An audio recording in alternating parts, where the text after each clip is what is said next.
This is the FM Gold channel of All India Radio. In the program News Analysis, we now bring you a discussion on recent cabinet decisions. The participants are N.K. Singh, political analyst, and Nilab Srivastava, journalist. The Union Cabinet yesterday met under the chairmanship of Prime Minister Narendra Modi, and as always, it undertook some decisions. It finalized certain proposals. There were so many of them. The first one we would want to talk about is the cabinet approving two new All India Institute of Medical Sciences in Tamil Nadu and Telangana. In Tamil Nadu, this will be coming up at Madurai, and in Telangana, this will be at a place called Bibi Nagar. This is being set up under the Pradhan Mantri Swasthya Suraksha Yojana. Mr. Singh, how do you see the creation of two AIIMS in these two districts of these states? The total expenditure on these two AIIMS will be around 2,300 crore, 1,200 something for one, and second is 1,000 something. So the total comes to 2,300 crore. More than that, the purpose of these AIIMS is altogether different, which most of people do not know. The purpose is to iron out the regional imbalances in health services and health education. Now what happens is that in all top cities of the country, particularly in Delhi, we have AIIMS, that is tertiary sector services. There are three sectors in health services. Primary, that is at village level and small units. Then you have community health care, that is secondary level. Community hospitals, that is at district level. And then you have tertiary services, that is medical college. Here it is going to be super specialization. 28 departments will be under super specialization. And the purpose is to see that the quality health care through the tertiary sector is provided across the country. It has not remained confined to particular urban top cities, metropolitan cities. Therefore, the concept was that tertiary sector health services should also be made available in Madurai, that is desert city, but which is in the extreme south. Same is the case with Telangana, Bibi Nagar. Ayush, at a time when you are going to have Ayush, health care has to be given a complete catapult. A process of refurbishing the whole health service needs to be taken up. Now, under this scheme, Ayush, that you are going to deliver health care to 62 crore people, that is 10.5 crore families, normally who cannot afford quality health services, the government has given 5 lakh rupees to each family. Suppose they have given health insurance, how will health services be delivered at the doorstep? That was the purpose. Now, under this scheme, you have to diversify tertiary sector, and that is what the government of India has embarked on. So now, in South, we have AIIMS in Bihar, we have AIIMS in Assam. These are the areas across the country where a homogeneous availability of tertiary sector healthcare is made available. So that is the purpose of this whole exercise. Particularly, it will generate jobs also when you construct such a building, and then health education as well. Local students who are talented and who cannot compete in a metropolitan kind of environment, they will be given priority in these institutions so that medical education, particularly undergraduate, that is MBBS, that education will be made available in these areas. So that is one. These are both hospitals and also the medical colleges. Medical colleges, and every medical college will be having a very strong hospital. Some 750 bedded hospital will be attached to it. So healthcare and education. So this is the purpose of this AIIMS being set up across the country. So this is the most important, most warranted exercise that the government has embarked on, particularly in Tamil Nadu and also in Telangana, Bibi Nagar. So the total cost will be, of course, 2,300 crore in setting up both the AIIMS. But the benefit that will be derived by the people of that area will be phenomenal. Delhi AIIMS will now be completely de-burdened of this rush, and this quality education will be made available in Tamil Nadu and Telangana. So this is in a way very important step in carrying out the Ayush, which is one of the best in the world. I mean, this kind of health care where 5 lakh rupees is given to every family, I mean every member as a matter of fact, that means that not only a piece of paper claiming that you have insured of 5 lakh rupees so far as health is concerned, but the delivery of health services, that is more important. Here, this has been taken up because delivery is another concern. You can insure a person, but where is the delivery? So therefore, government is also embarking on an exercise where health services are provided at the nearest. So there are 3-tier system, primary, and they are going to strengthen primary also. Then secondary, that is community hospitals at district level, and that tertiary means AIIMS, medical colleges, because they provide super specialization. So that is what is being provided through this process. The second important decision was Cabinet Committee on Economic Affairs approving the Ujjwala Yojana, which is the Pradhan Mantri Ujjwala Yojana, where you supply the LPG, the cooking gas, to all the poor families in the country. There was a cap earlier. There were certain categories who used to get it, like SC, As a matter of fact, it was not a cap. See, what happened when you started embarking on identifying socio-economic caste census, ACCC had identified people, caste-wise and otherwise, who can be benefited. Many categories were left out because those days the mechanism was not so smooth. So there were demands from various sections of society that this section has been left out, that section has been left out, particularly in remote areas. So now they were not covered in Antyodaya, they were not covered in other government schemes because they were not listed in that category. Now it has widened the fold to the beneficiary, and in this, till date, you will be surprised to know 5.86 crore beneficiaries are there under Ujjwala Yojana who have got LPG. Now what is going to happen, that this fold will be widened and more categories will be included in that, particularly MBCs, STSCs, and particularly those from tribal areas. The main focus is on tribal areas. They will also be now included in that, and it will be free of cost. As a matter of fact, this will be completely free of cost. Till now, the 48% of beneficiaries are basically SCs and STs in this Ujjwala Yojana. You can imagine those women who were earlier, sweating while cooking. Now they have got this LPG. So this is a great benefit. And the government has really done a human also. Yes, one of the finest major welfare projects that the government had undertaken. WHO, World Health Organization, has hailed the government for what it had done. This provision for LPG cylinder free of cost.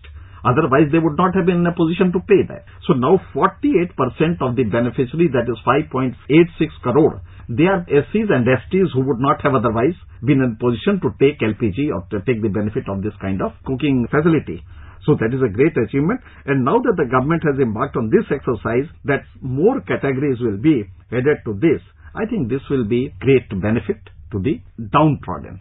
The third important decision was about the construction of a new 4-lane bridge in Patna, Bihar, and the cabinet chaired by the Prime Minister approved this project for the construction of about 5.6 kilometer long bridge, and this will be completed by January 2023, and the total amount of budget that has been assured for it is about 2,926 crore upwards. Mahatma Gandhi Setu, for many years it had been serving the people, but because of traffic pressure, and you know Bihar has a population density of 1103 per kilometer, which is 3 times more than the national average. In such a situation, Patna is being the state capital, entire pressure on north, because it divides that particular Ganga tract, that divides North Bihar and South Bihar, and not only that, Bengal, West Bengal, and part of North India.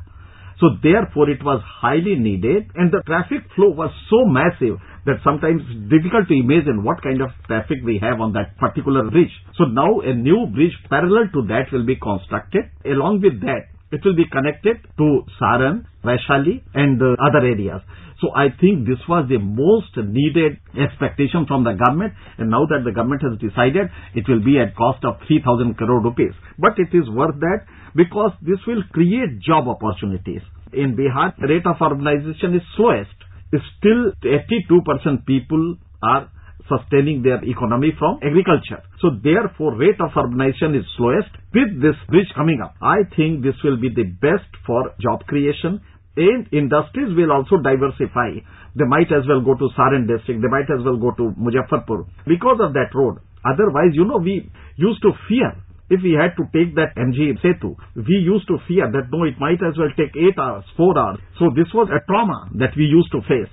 Now with the coming up 4-lane bridge, I think this will be a great relief to the people, and it will diversify even industries also. Many industries from outside might as well go to Chhapra, Siwan, Gopalganj, Muzaffarpur, these areas, North Bihar. That is one of the best facilities. I really find it most appropriate. And more than that, see what has happened between Fafa Mau and Farakka. there were used to be, till 2014, there used to be only 13 bridges. From Farakka to, that is Bengal, from Farakka to Fafa that is in Allahabad, UP, there used to be only 13 bridges. Now the government has planned 33 bridges. 13 to 33. Out of these 20 additional bridges that is being cut, 7 have already been functional. 7 bridges have already come up, and another 5 will come very soon, maybe next year. So 12 and 8 in process. Cabinet has already sanctioned almost 5 of them. Today, this is 30th. So this is one of the most important things connecting North India with the East, particularly Bihar, Bengal, Assam. So this is the most required thing that the government has really taken up. This will facilitate our interaction and trade and commerce also. Industries will also come up because of that. So I think this was most desired thing that the government has done. Another step that is towards the welfare is about the boost to educational infrastructure in tribal areas, where the cabinet has now said that it has approved setting up of residential schools for tribals. The scheme says is that each block with over 50% of the total population of over 20,000 tribals will have the Eklavya model residential schools. It is known as EMRS, Eklavya model residential schools. That was already there. Not that it was not there earlier. Now they are remodeling it. EMRS were there earlier also, but there were some lacunae in that. This is being run by Autonomous Society under the Ministry of Tribal Affairs. Now the government has decided that it must be expanded, and that is how more tribal students may get that benefit. And what are those benefits? Free education, free accommodation, fooding and lodging is free, and then sports. There will be a sports complex. You know, most of the tribal areas, this archery, hockey. These are the sporting talents that they come from. We have best of the talents from these areas. So why can't we generate those talents by facilitating their talent? So this is what the EMRS, that is the Eklavya Model Residential School, is being devised. It was earlier also, but now it will be slightly remodeled. The government has remodeled it because of some lacuna. So now the facilities will be increased and more tribal students will be gravitating towards these schools, which is residential and free of cost. There were a few other decisions vis-a-vis India's relations with overseas, their foreign counterparts. There was one which was Cabinet approving the Memorandum of Understanding, or the MOU, between India and France in the field of new and renewable energy. New and renewable energy, the entire world is awake and now understanding that the regular sources of fuel and energy are fast running out. So we need to collaborate in the field of renewable energy that can always be sourced from the environment. So there has been one MOU in a bilateral cooperation between India and France. This particularly renewable and new. France possesses most expertise in this area. Particularly one is nuclear. In nuclear, France has no match, I believe, because the quality of technology that they employ is altogether different. But more than that, in renewable energy, particularly in solar, the MOU is being signed with regard to solar energy so that we can use it for transporting. That is the purpose.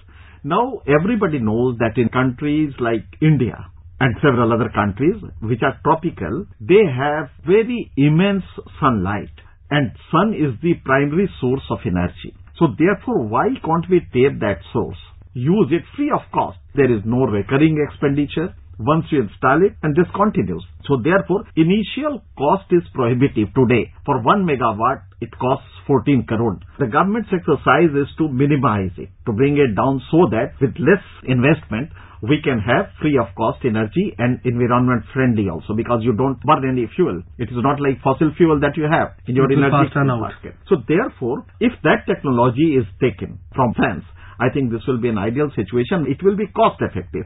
These were some of the most important cabinet decisions that were cleared by the cabinet yesterday. Thank you so much. Thank you. You were listening to a discussion on recent cabinet decisions. The participants were N.K. Singh, political analyst, and Neelab Srivastava, journalist. This program was produced and presented by the News Services Division of All India Radio. This program is also available on our website, news.on air.nic.in. You may email your opinion about this program at airnsdtalks@gmail.com.